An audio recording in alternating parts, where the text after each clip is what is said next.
So you meet a guy, you like him, he's a great guy, he loves you, you love him. You guys are compatible in every sense of things. The only problem is you're Muslim, he's Christian, or you're Pentecostal and he's Baptist, or you're a Seventh-day Adventist and he's a Catholic. What do you do? Yeah. Here are 3 things to consider before getting in an interfaith relationship. Coming up now.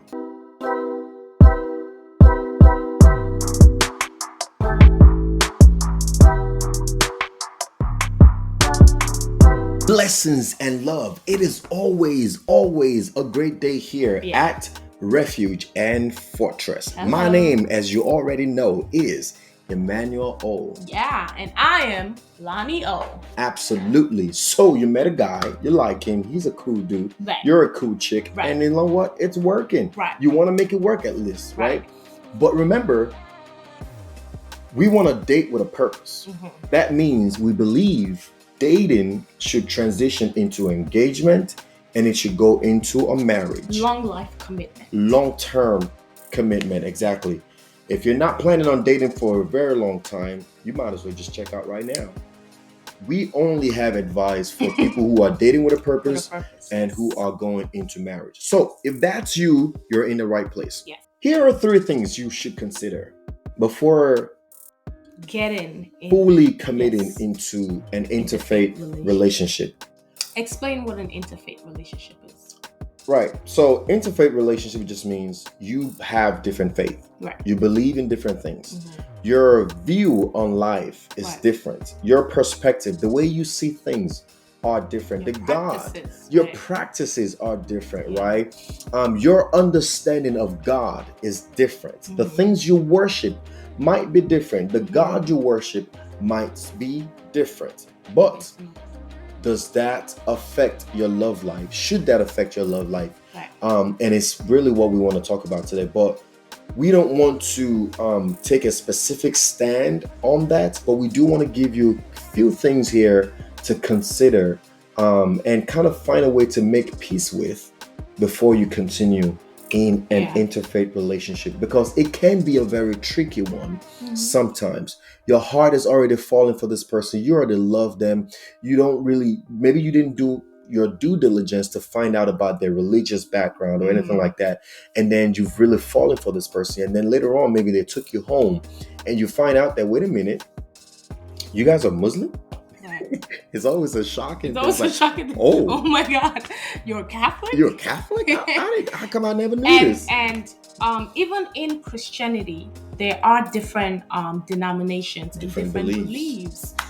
So sometimes that is also considered interfaith. I remember we had a client, right, who we were going to bring on board to our company for us to provide a service for them. And the guy was great. He loved us. And, we already gave the pitch and we got the client already. Right. And then he went, oh, by the way, on Saturdays, don't call me, don't email me, don't text me, don't do nothing. Right. And we're like, okay, why not? It was like, because that's my rest day. I'm Seventh-day Adventist. Right. And we were like, okay, great, no problem. Well, we're not going to call you on Saturdays. And he goes, wait, are you a Christian? We were like, yeah. And it's like, oh, are you Seventh-day Adventist? We were like, no, we're Pentecostal. And he goes, oh. We were like, oh, what? Oh? He said it like, we were like something, like, we were like, he said, oh.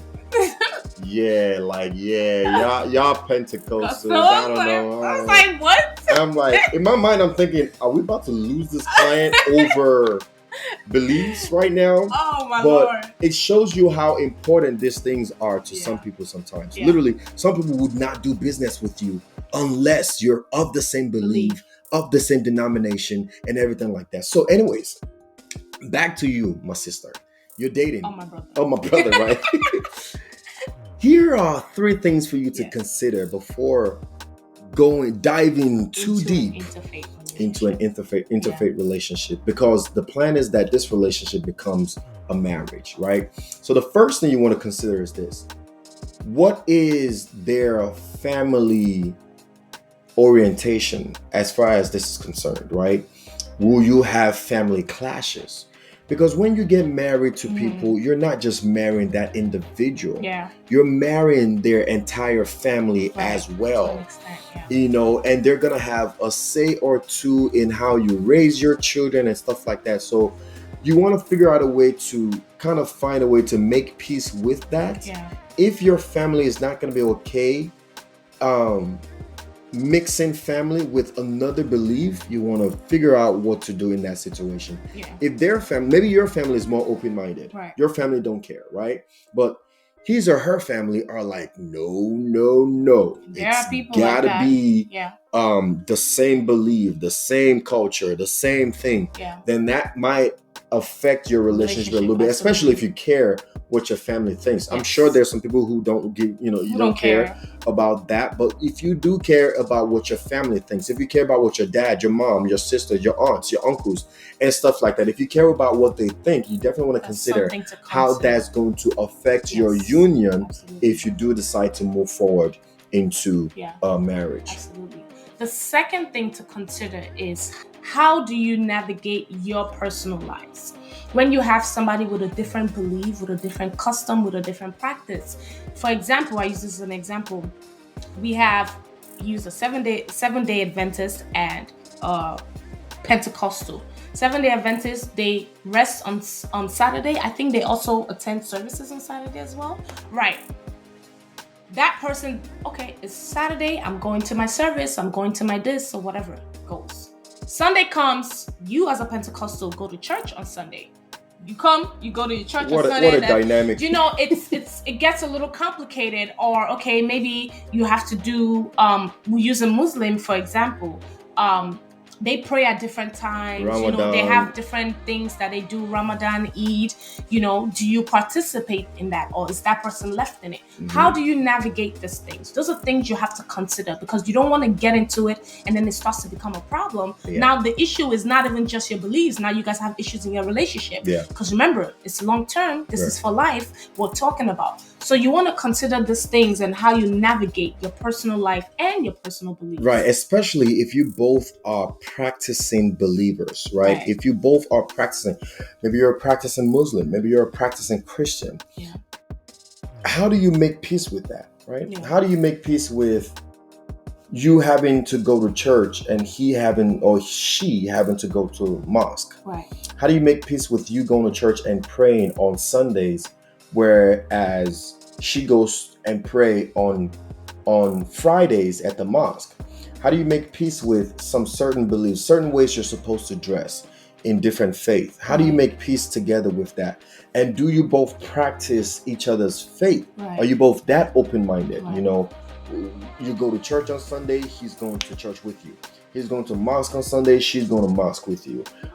There's Christmas and you're both celebrating Christmas together. You're both celebrating Hanukkah together. You're both celebrating Ramadan together. You're both celebrating Eid together. Like whatever, how do you navigate that? We're talking about what you want to consider. Right. These are things that you have to discuss between yourself and find a way to make peace with.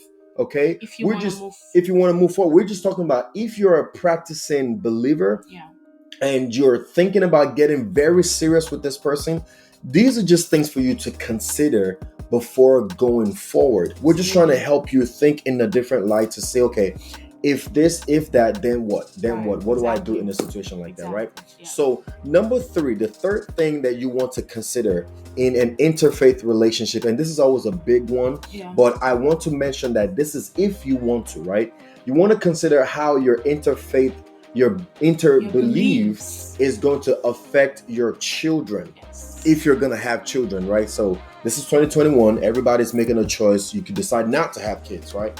But if you do end up thinking, well, you know what, we want to have kids, then you definitely want to consider how your faith is going to affect each other. Right. What custom do you want to raise your kids in? And are they going to be of a specific belief while you're, do you not care? And if you decide that, you know what, we're going to raise them in both beliefs and give them a choice to choose. Yeah. Actually, you're just going to confuse them even more. Yeah. Right? You're just going to confuse them. And it doesn't help. It doesn't help to confuse them like that. Right? I believe it can be very confusing to a certain extent when kids are raised with two different practices, beliefs, customs, especially when it's like two extremes, right? Yeah. So it can be very, very confusing. So you just want to consider that, right? So you gotta think about it too. Kids are innocent beings, especially from when they're born. They don't know any better. They literally watch you and emulate what you do. Yeah. So you got to think about these things. You could say, okay, I want them to decide on their own and pick a choice. But to be honest, they never decide on their own. No. They pick what you pick. Yeah. One can decide to do what the man is doing. The other can decide to do what the woman is doing. Yeah. They never get to choose on their own. Yeah. In the end, you still pick for them. Yeah. So you have to think about these things when it comes to... And a quick disclaimer, I just want to put this out there. Listen to me. Listen. We're ministers of the Christian faith. Yes. We have our own beliefs. Yes. Our job is not to impose our beliefs on anyone. No. We just want to share God's word, the gospel, God's message, and you take it how you see it, right? Yes. So I just want to put that out there, number one. And number two is this. Am I saying that it can't work? It can. Have I seen it? Absolutely. Yeah. I've seen people of different faith, a Muslim and a Christian, get married, have kids, have a wonderful life, and they've been married much longer than most Christians have been married. Yeah. This is a fact. It's a personal preference. Okay, so I just got to put that out there. I just got to put that out there really quickly. And to kind of add to that, just a little disclaimer. Also, from our beliefs, we also use the scripture, do not be unequally yoked with an unbeliever. And sometimes it's been equated to somebody that's not of the same belief as you, which is maybe a Muslim and a Christian. But you learn you learn as you even get to know God more that it's more than that even in Christianity. In Christianity, you can still be unequally yoked. Absolutely. So it's really more than just your religion and more than just your beliefs. It's literally, if I believe A goes like this, you really don't want to be unequally yoked to somebody that believes B goes like this. It's literally that. Like, that's what they're talking about when it says do not be unequally yoked with an unbeliever. So it's more than just a religion, because even in Christianity, you can be unequally yoked. Absolutely. Yes. So you just want to consider how that, things, You just want to consider those things and how that would affect your kids.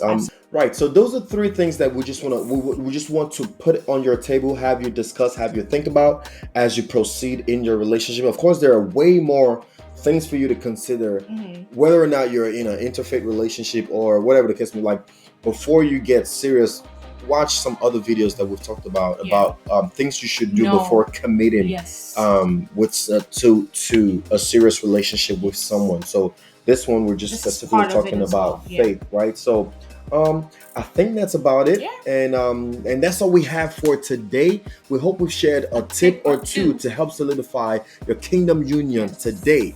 Don't forget to like, to subscribe, to share, and to comment down below. And as always, be the light, be the salt. And remember, all things are possible if you believe.